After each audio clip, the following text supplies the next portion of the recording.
All right, AP Litters.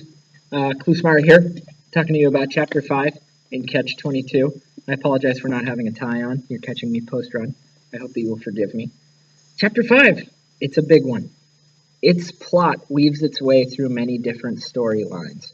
The first of which is Doc Danica and the young couple whom he has to instruct on how to have sex correctly. The third, Chief White Half-Oat, Doc Danica's roommate, who is Native American and whom Doc Danica hates, and his backstory of living in Oklahoma and constantly picking up and moving with his family, and having oil men follow his family in hopes that they will strike it rich. Third, we learn about the type. And that is going to be the first thing that we discuss in class tomorrow. So please review it.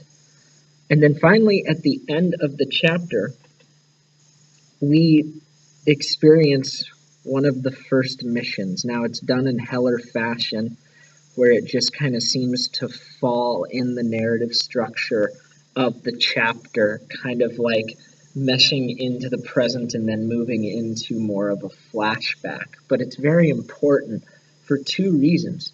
The first, I think that it shows the deep, intense, vibrating emotion that is underneath the story of Catch 22. The beginning of this chapter maybe doesn't come across as lighthearted, but doesn't seem terribly impactful or serious, especially Doc Danica telling the virgin, the couple, how to have sex properly.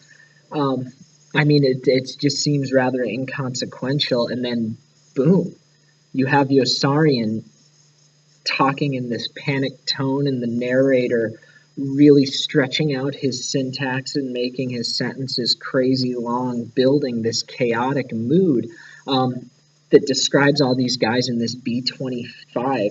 And of course, Yossarian's main focus is on staying alive and getting to the escape hatch and being sure that he can give the best evasive action maneuvers as possible. And the other guys being really cool. But then out of nowhere, it's like we're taken into a flashback of this one time where the plane was headed into a nosedive and everyone thought that they were going to die. But then Hoople grabbed the controls and saved all of them. And the guy, I believe it was Dobbs, right? Yeah, Dobbs, who starts screaming, "The bombardier, save the bombardier!" And Yossarian's like, "I'm the bombardier!" Well, then save him.